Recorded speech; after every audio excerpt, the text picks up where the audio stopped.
All information in this program is known to be accurate at the time of recording. Any commentary by the host is for discussion purposes only. Anyone labeled a person of interest by the host or family has not been charged with a crime. All suspects charged with crimes related or unrelated to a case covered are innocent until proven guilty in a court of law. Opinions and views expressed by the host do not represent views of the families or sponsors of this program. In the U.S., there are over 600,000 missing person cases reported each year. Many go unnoticed by the general public and are not covered by the media or investigated by law enforcement. Here is just one of these stories. From Grim Media, I'm your host, Steve Stone, and this is the Grim Truth Podcast.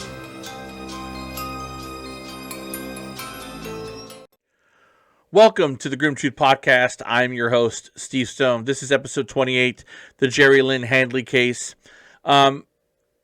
This case is a case we really need your help with.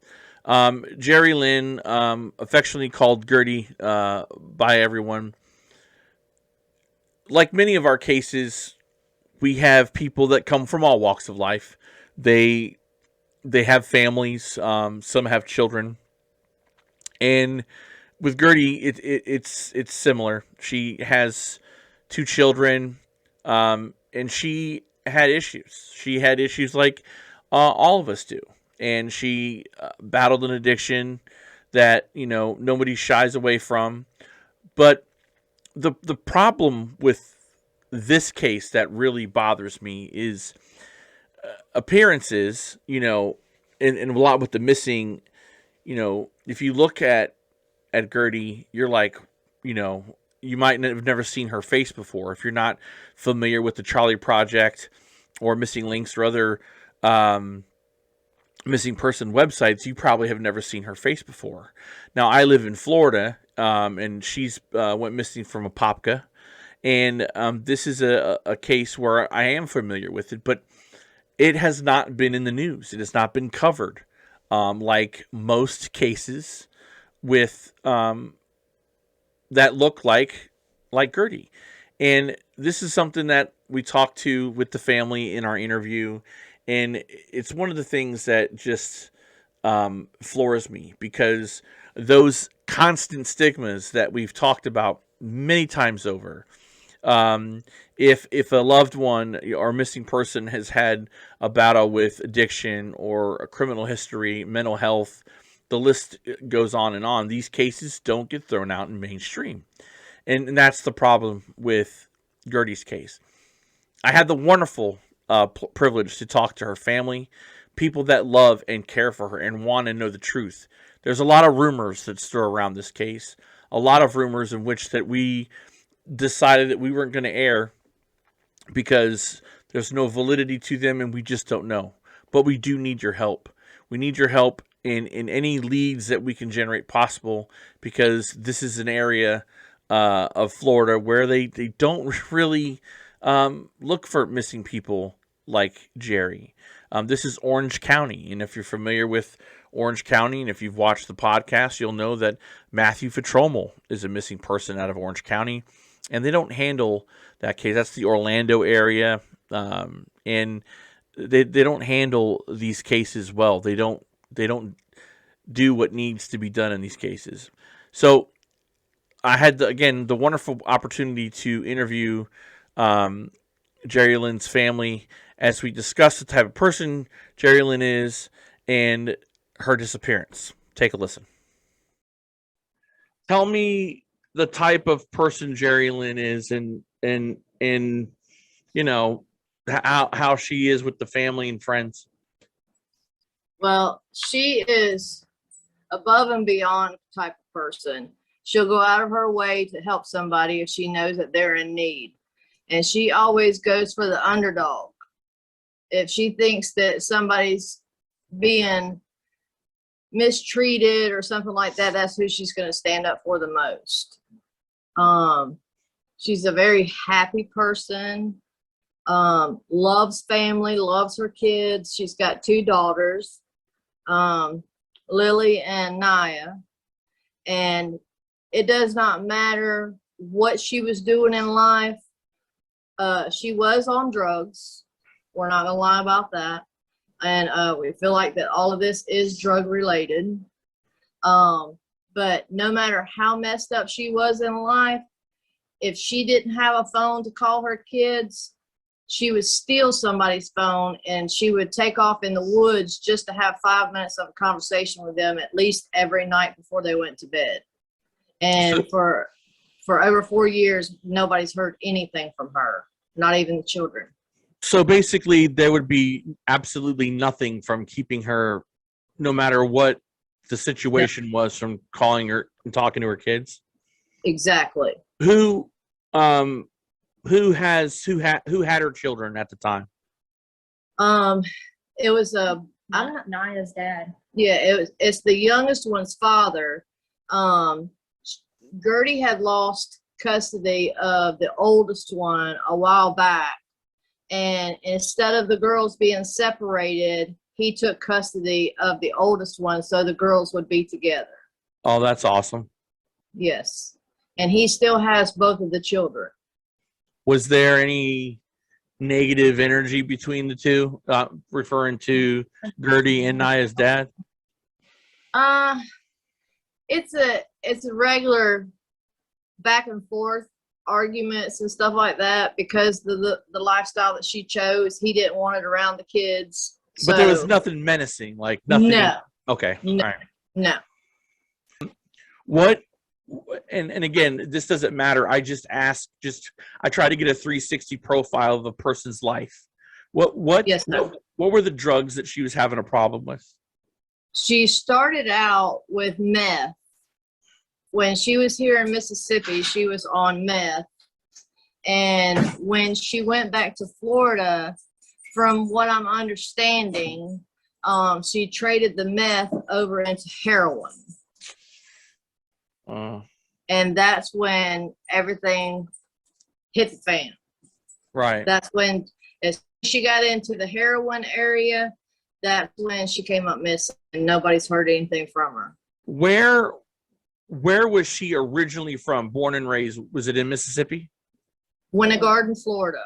Winter Garden, Florida? Okay. Winter Garden in Ocoee, Florida. I'm familiar with that.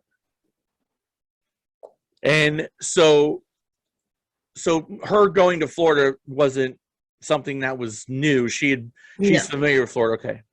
How long? She lived in Florida. She came here for what? Maybe She used to almost come a here. year. She used to come here all the time for the summer to visit with her dad, and all of us sisters live up here. But her mom and her side of the family lives in Florida. So she would come up here for the summers, and then her and her oldest daughter had come up here for about a year and a half before they moved back to Florida with her mom. Okay. But Gertie had just left Mississippi and went back to Florida, and she was back in Florida for what, about a month? Maybe a month before she came up missing. But she was here in Mississippi for almost a year before she went back to Florida and came up missing. And so her mom lives in Florida? Yes. So I guess what I'm asking is, she had a support system here in Florida if she needed something. Yes. Okay. Yes. She wouldn't have been alone on an island by herself. No. Her mother's whole side of the family lives in Florida, but her dad's side, which is my oldest brother, lives here in Mississippi. Okay. Yes, sir. So what was her relationship like with the family overall? Loving. No issues with mom or dad? No issues with mom or dad? Okay. None whatsoever. She was always a really big family person, no matter what. So she moved from Mississippi back to Florida. Start giving me the timeline. What was going on? What was the communication like? Was she, when she got down there, was she still communicating on a regular basis? If you can elaborate on that a little bit.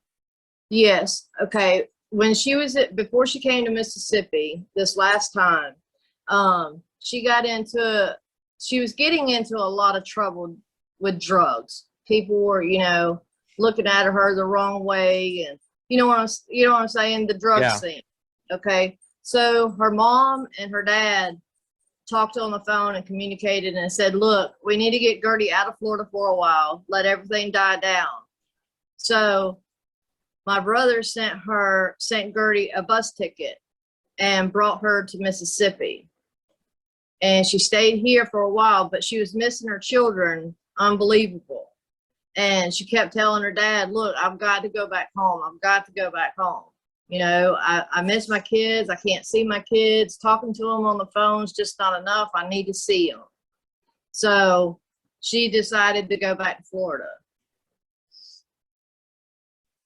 And so she goes back down to Florida. Is she, at that point when she's in Florida, is she still communicating with you guys up there? Yes. And was it was frequently? Yes. Okay. So at this point, when do you guys start worrying that something's wrong? When she walked out of her sister's yard in Florida, and nobody's seen her since. And when is that around 4:30 on Sunday when she Yes. walked away from her sister's? What did that end on a was that just she was leaving? She Yes. was going somewhere. Did anybody know where she was headed to? I think she told her sister Jamie that she was going to work.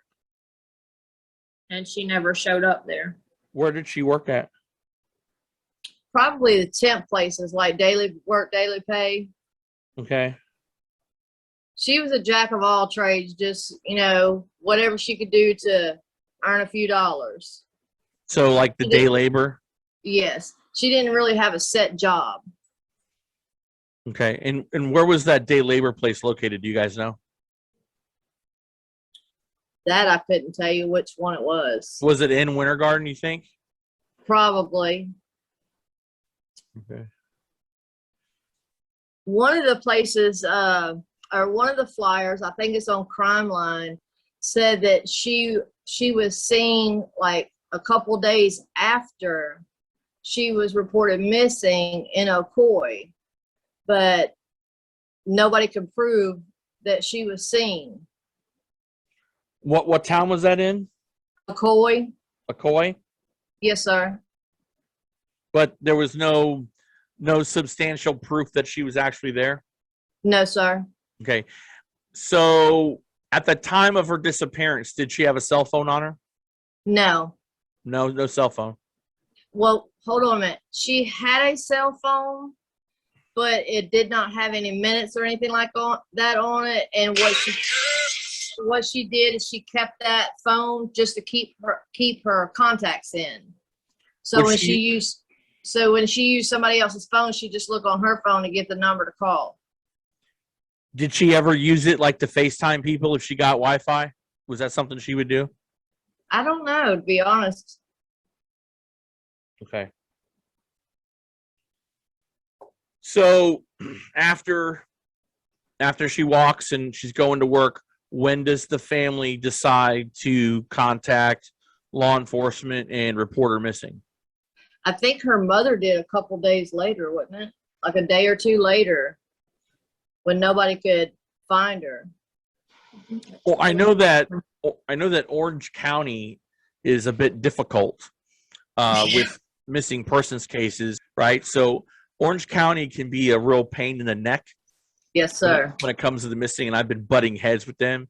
So when I looked to see that they had the case, I kind of just like, oh boy, because I just kind of know the way they handle the case. So when Reba, go ahead. Well, whenever they found out that Gertie was missing and everything, they really didn't do any search parties until way later.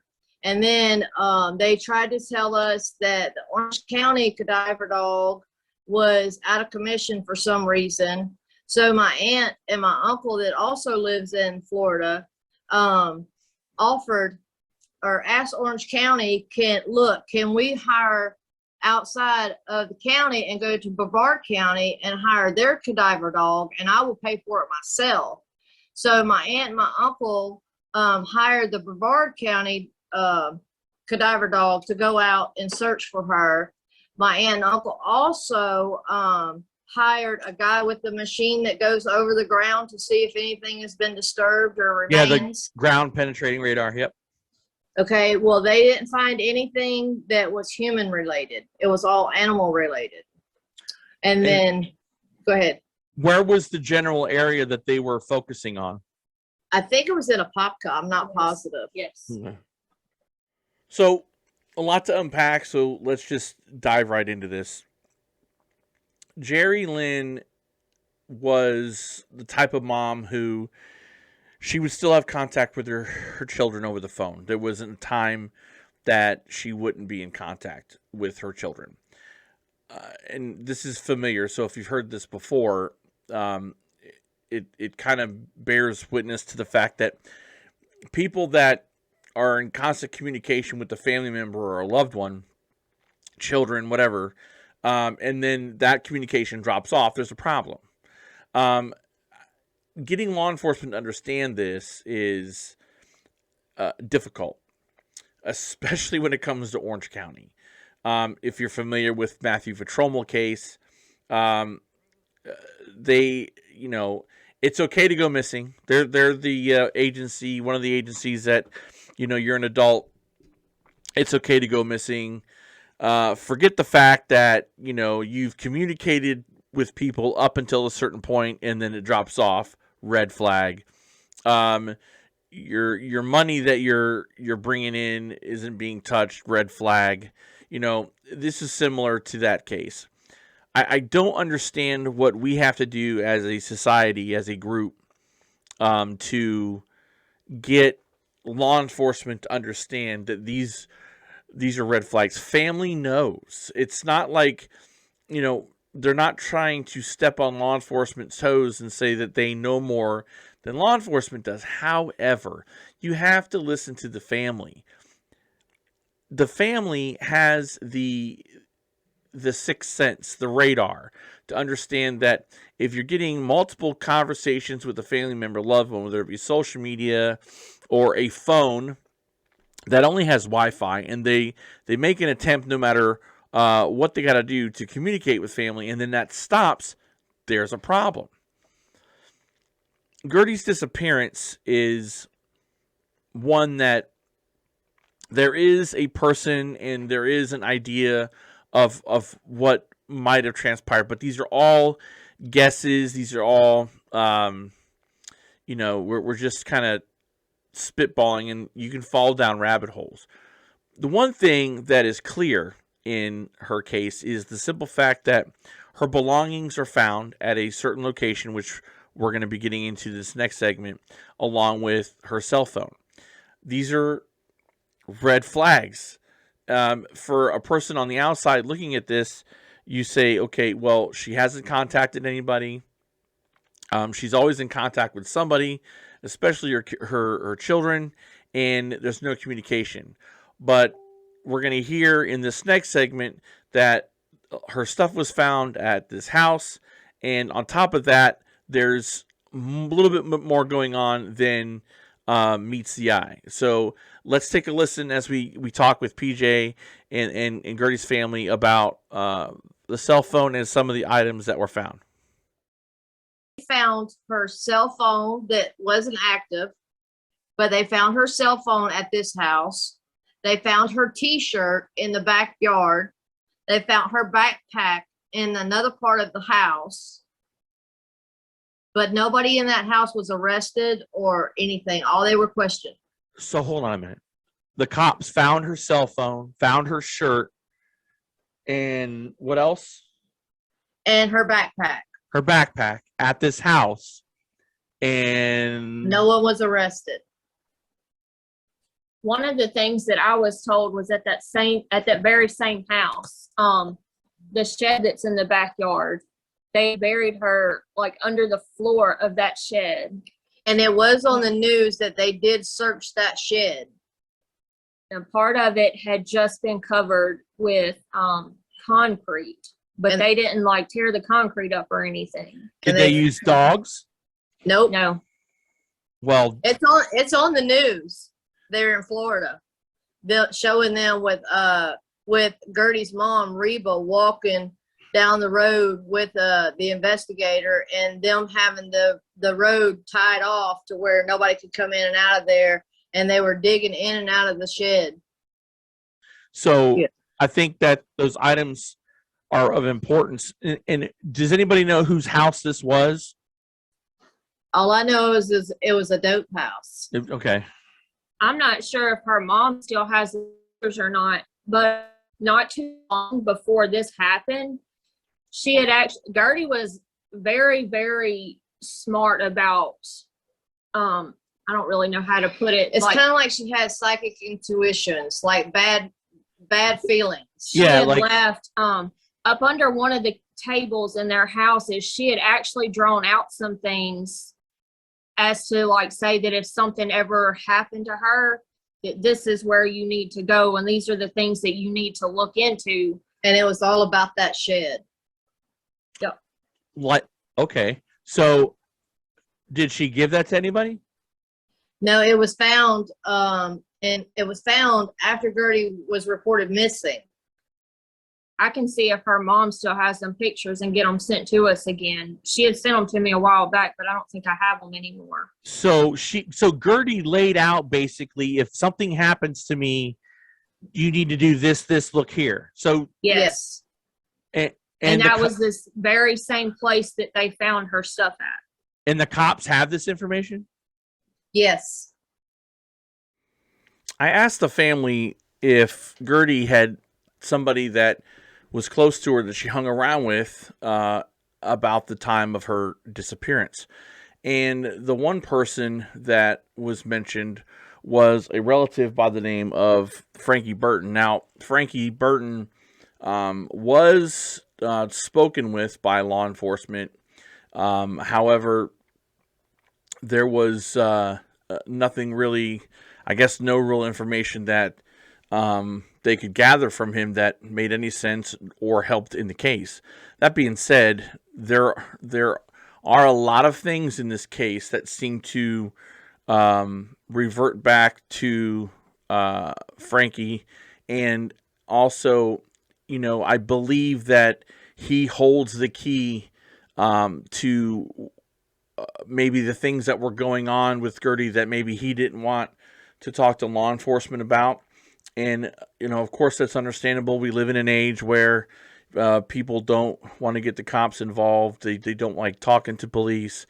And I understand that. But that being said, it's important that anybody that has information, they reach out to somebody, myself or the sheriff's department there in Orange County, and really let us know what happened. There's a lot of rumors and a lot of innuendo in this case, a lot of speculation, and we need facts. We need the truth. The thing that really gets me is this house that we've shown is, Gertie's clothing, her phone, backpack, the things that she had were all at this house. And the diagram that talked about that she had drawn of the house, or the layout, it appears, of this place is kind of mysterious in and of itself. Very, very interesting. And Gertie, something happened, and it doesn't take a rocket scientist to figure out that this is really shady. And the unfortunate thing is, it seems like Gertie and her case is falling underneath in the cracks, so to speak, and nothing's being done. Listen to what the family has to say in regards to that. I already know in my heart that Gertie's gone, but we still need answers, and we still need a body for her children to go home to grieve to, so they can put her to rest. My brother passed away this year, her father, of cancer, and he died not knowing where his child was, and I know that hurts him And that's what I don't want. I don't want Gertie to fall in those cracks anymore. I want her out of the cracks. I want her growing like a weed. You know what I'm saying? And her story just saying, "Hey, I'm still here. I'm still waiting." You know. The grim truth about Jerilynn Handley's case is that it has fallen through the cracks. No one is looking for her. It looks like the investigation into her case has stalled. What gets me about this case, and if you've followed us and you've followed the cases that we've covered, and the stigmas that attach themselves to cases like this, again, drug use, mental health issues, criminal background, and the like. If you were just to take Gertie at face value and just looked at her, you would think that this case would be plastered all over the news, would have gained national coverage. It didn't. It didn't gain the coverage that some of these cases have garnered. And again, I hate to refer back to it, but the Gabby Petito case. But I believe it's because of the lifestyle aspect that law enforcement looks down upon, and then the mainstream media looks down upon. So this isn't one for them. This isn't one they want to put all their chips on, or this isn't the story they want to back. And I think that's the tragedy. That's the tragedy of this case. Furthermore, we need more information about this house. This was the house that Gertie's belongings were left at. This was the house that she drew the diagram of.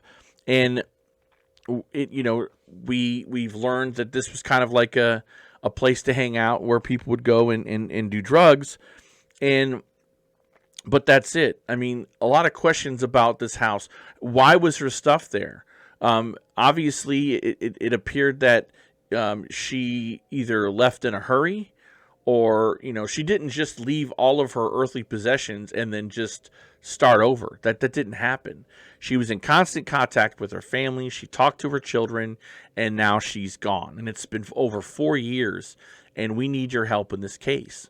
And I think somebody out there, one of you watching this right now, could easily help gather more information so we can help get the truth and solve this case and bring her home and get just basically down to the truth.